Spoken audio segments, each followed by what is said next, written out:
Welcome to the Gray Area.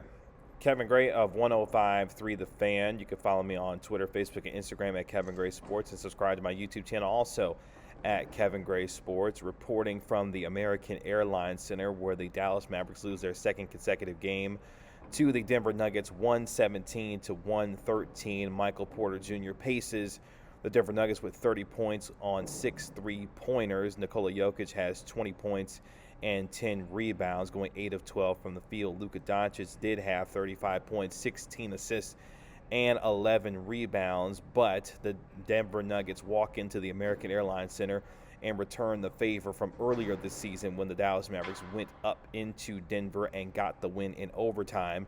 That night, though, did have Maxi Kleber and others, which they were missing again against the Denver Nuggets. They are still without Dorian Finney-Smith, Maxi Kleber, Josh Richardson, and Dwight Powell, still all out due to the health and safety protocols.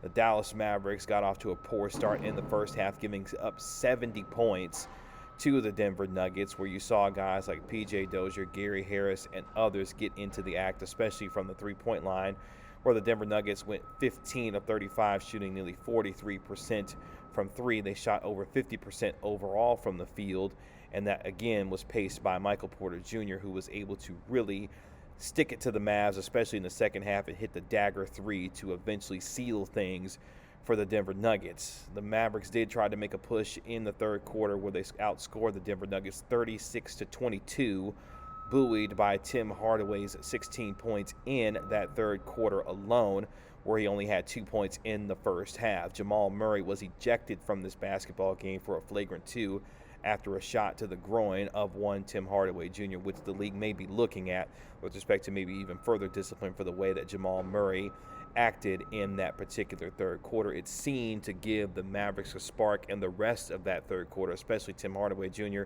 who was very poor in the first half, especially shooting the basketball, but in the third quarter came alive rather nicely for the Dallas Mavericks. And for that team overall, the Mavericks were able to play much better, especially on the defensive end of the basketball in that third quarter. But much like how it sparked the Mavs in the third quarter, it seemed to light a fire under Michael Porter Jr., who took on the scoring onus, especially from the three-point line in the second half, to really deliver for the Denver Nuggets, a quality basketball team who, of course, made the Western Conference Finals a season ago, came in to the American Airlines Center and got themselves a gutsy win after the Dallas Mavericks were able to pull themselves together in that third quarter. And unfortunately, what we've seen, especially over the last couple of games against the Houston Rockets and now the Denver Nuggets, is the poor defensive effort that we did not see earlier on in the season. At one point, this is a team in the Dallas Mavericks that was second in defensive rating in all of the NBA. They have since dropped off precipitously since then, and you saw another poor effort on the defensive end of the basketball for the Dallas Mavericks in this game tonight. Willie Cauley-Stein did not play particularly well from the scoring standpoint, but was a plus 17.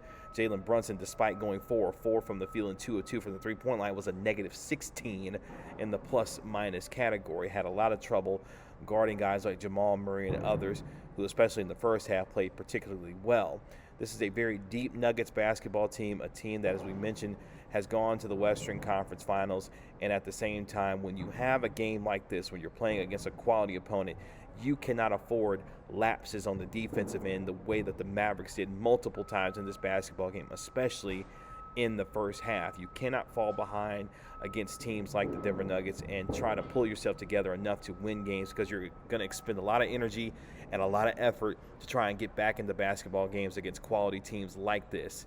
What was interesting about this game afterwards, James Johnson and Luka Doncic, who you'll hear from in this video, talked about the idea that there was conversations after the game about the defensive effort and what was said, or the lack thereof, with respect to what they could reveal about what those messages were. Here's James Johnson. I asked him after the game about what the message is about the accountability of the team going forward and what they will need to do to get together on the same page. Here's what James Johnson had to say with respect to that. Hey, James, when you are going through stretches like this, what's the message in the locker room to the guys about not only individual defensive effort, but collective defensive effort, so that all of you guys continue to get on the same page going forward? I think it's more holding each other accountable. It's definitely not the offensive end, but when the offense is struggling, it kind of leads to holding our heads down on the defensive end. we show what kind of defensive team we can be in the third quarter. We showed it against other great teams. We just got to sustain that and be consistent.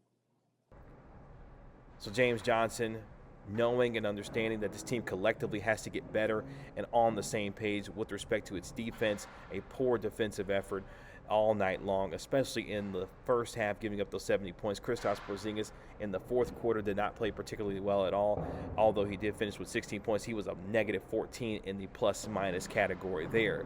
Here is Luka Doncic talking about what was said after the game was over with respect to the defense. I asked him also, what is the message going forward for this Mavericks team with respect to defense and how they can continue to be accountable to one another? Here's what Luka had to say after the game was over with. Hey, Luka, obviously individual effort was good as far as that was concerned, but as a team, what's the message in the locker room about the accountability, about being better on the defensive end, and how you guys continue to work on that going forward?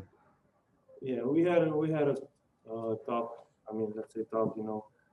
A couple of people, coach spoke, so that just stayed between us. So that was it. So Luka Doncic not revealing necessarily what was said in the locker room, but understanding that there was words that were spoken about what happened with the defensive effort. And this team collectively, I know that folks will say, well, look, they're missing a lot of guys, they're not healthy right now. But the collective defensive effort, especially in these last two games, in this two-game losing streak that they're on, has been extremely poor. You gave up 28 points and 17 rebounds to a guy in DeMarcus Cousins who played really well in that basketball game, really tore it up on the defensive and offensive glass. In this particular game, you lose Jamal Murray to the Denver Nuggets, but Michael Porter Jr. steps up and is able to hit down and knock down shots, especially from the three-point line, going 6 of 10 from the three-point line himself. And you did not see the collective, consistent defensive effort that Rick Carlisle has been trying to preach to this team all season long. Jamal Mosley, the defensive coordinator, if you will, of this basketball team. And it's important that this team, when they are not playing well offensively during stretches, to not get down on themselves on the defensive end. You saw earlier in the game where you saw some good weak side help defense from Kristaps Porzingis blocking a shot on Nikola Jokic, which led to some fast break and transition for Luka Doncic on a dunk there.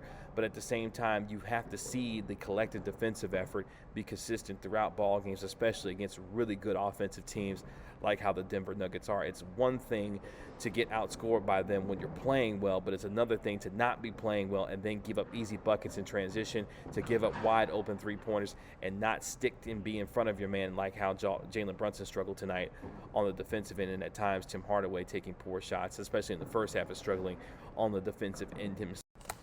So the Dallas Mavericks now go on the road on Wednesday and Friday to take on the Utah Jazz for a couple of games before they return home this weekend to take on the Phoenix Suns on Saturday.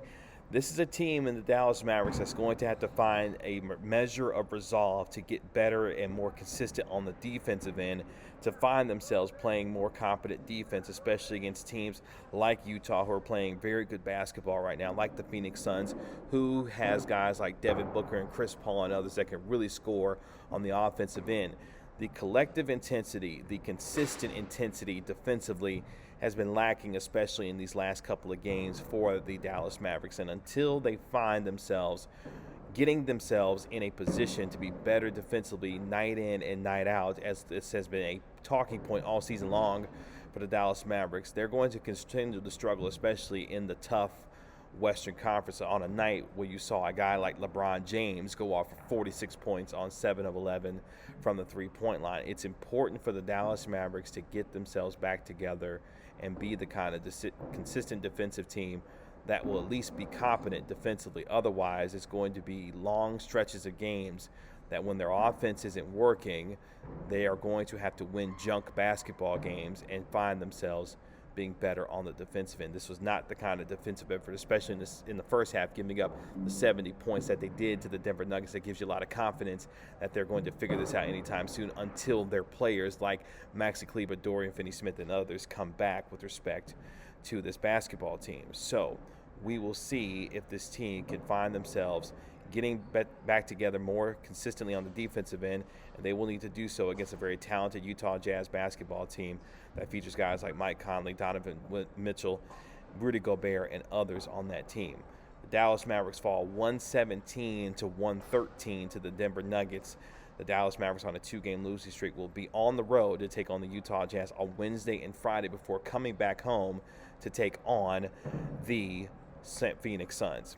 You can follow me on Twitter, Facebook, and Instagram at Kevin Gray Sports, and you can subscribe to my YouTube channel also right here at Kevin Gray Sports. We'll talk to you later.